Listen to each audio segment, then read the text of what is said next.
Oi, oi, Jazz here. How are we? Probably better than how I'm doing. I have a fever. I have a little cold, as you can see. It's raining cats and dogs in Southern California, and I have caught something. Last night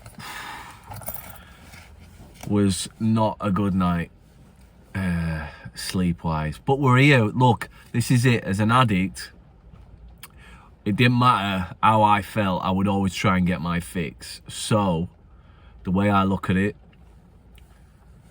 try and help somebody even when you're not. Try and do the right thing even when you're not feeling right. You know what I mean? Even when you're not feeling 100%. Because when I want 100%, it didn't stop me having a drink. It didn't stop me going and getting a hooker. It didn't stop me going and, you know what I mean, getting me Big Mac and extra on it, and then going and getting KFC afterwards. Or it didn't stop me getting that extra chocolate bar. Or it didn't stop me. It just didn't stop me, baby. It was like Queen. Don't stop me now. I'm having such a good time. I'm having a ball. Do you know, apparently Freddie Mercury wrote that song when he was having a massive orgy in Rio, in Brazil. And that, just as I'm thinking about it, that is what it's all about, right? Like, as an addict, it's like, don't stop me now. I'm having such a good time. But you've got that big... That's why you need to keep doing whatever it is you're doing, because you just want to avoid the come down. But yeah, like, I was working all day yesterday, so I didn't get it in. I didn't get me page in, so we're going to do 2 pages today. I'll do one video on one page, stop it, and do another one on the other page. So it's page 4, first of all. Now we're continuing Bill's story. And let's just read and talk. Why not? Mix it up, do it a little bit both ways. So we'll continue from where we left off, shall we? In 1929, I contracted golf fever. We went at once to the country, my wife to applaud while I started out to overtake Walter Hagen. Liquor caught up with me much faster than I caught up behind Walter. I began to be jittery in the morning. Golf permitted drinking every day and every night. It was fun to caroom around the exclusive course, which had inspired such awe in me as a lad. I acquired the impeccable coat of a tan one sees upon the well-to-do. The local banker watched me whirl fat checks in and out of his till with amused skepticism. So I think I'll just stop here. Today I'm just going to read and stop a little bit while we go on.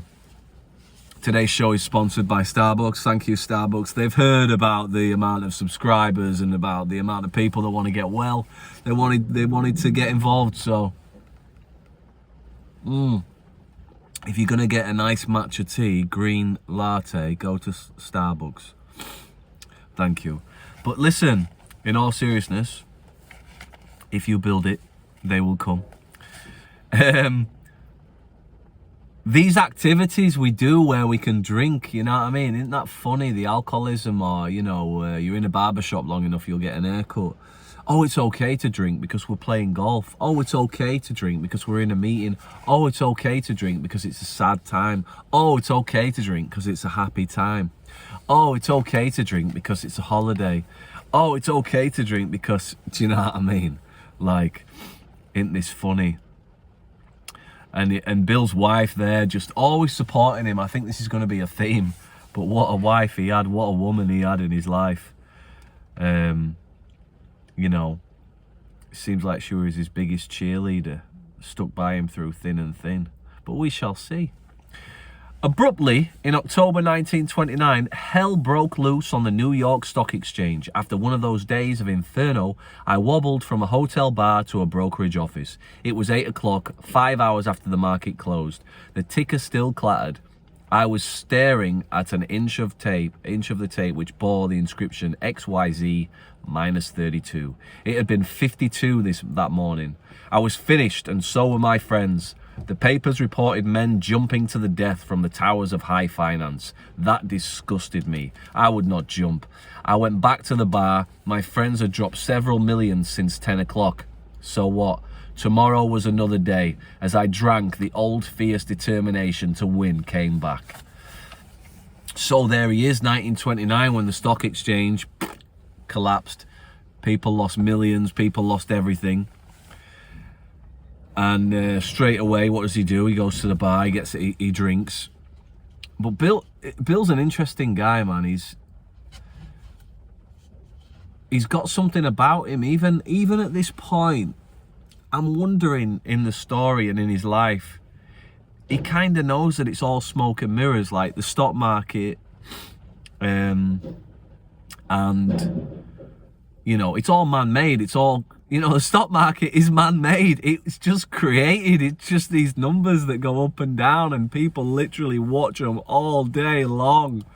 You know I've done it. Cryptocurrency, the stock market, just looking at your phone, checking in. Has it gone up? Oh yeah, it's gone up. I'm gonna have a good day. Has it gone down? Oh no, I'm gonna have a bad day. It's the devil, man. This is man-made. This is the devil right here. And I wonder if, you know, we buy into it, don't we? We buy into this man-made stuff, like it'll complete me when I get the big house or the big car or the big bank balance or whatever. But he knows it's a load of crap. That's why I think he says that disgusted me. People taking their own lives because they ain't got the money that they used to have or whatever. Madness. And so I think there's part of him that knew, but at the same time, it's like being in the Matrix. Do you remember that guy in the Matrix who knows it's not chicken, but he's like, to Neo, he's like, I don't care, I just want to have it. I just want to be a part of it. I want to feel like I'm a somebody. I don't want to deal with reality. And so he goes back and he drinks, and guess what comes back when he gets that ale in him, when he gets that addiction in him? The old fierce determination to win.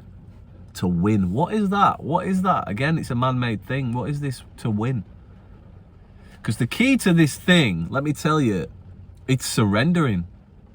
Surrendering and giving it over to a higher power. That's the thing with an addict. We're always trying to win. We're always trying to self-will run riot. God, I see it with the people that I'm around and that I'm helping, and you know, I could just do it my way. If I could just do it my way, if I could just do it this way, if I know the way, I know.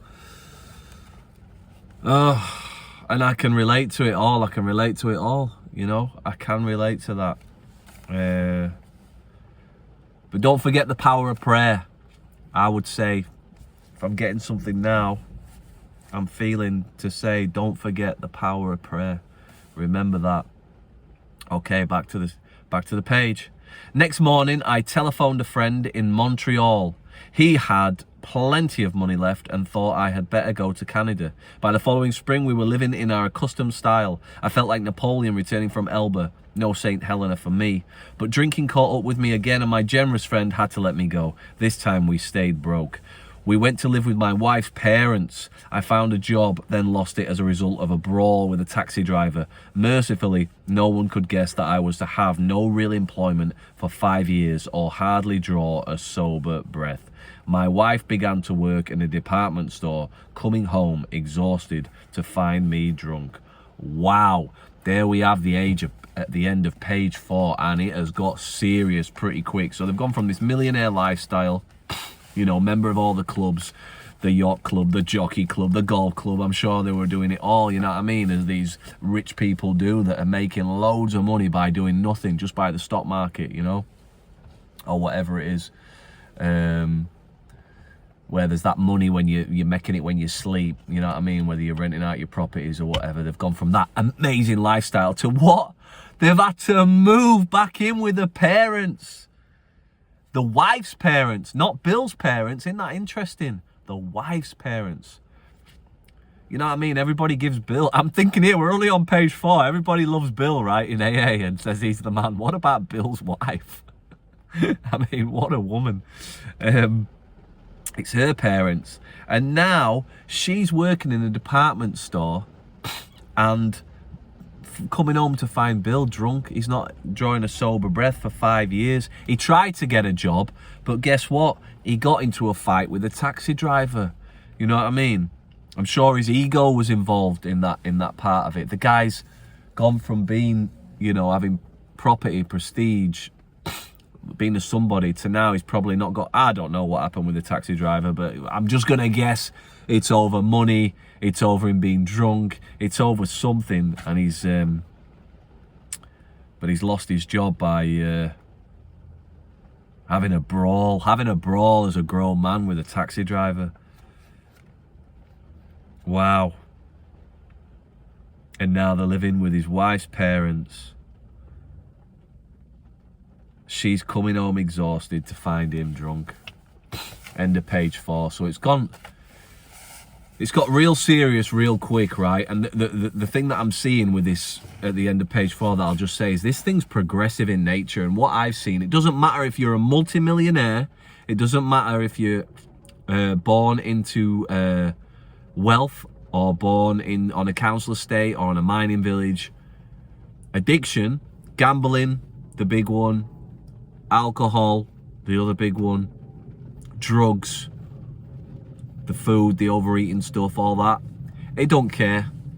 Those diseases don't care. They will wipe you out, and real quick and real progressive in nature. So, what's going to happen? Well, click on the next link for page 5 and we'll find out. Vacom Deus. Vacom Deus.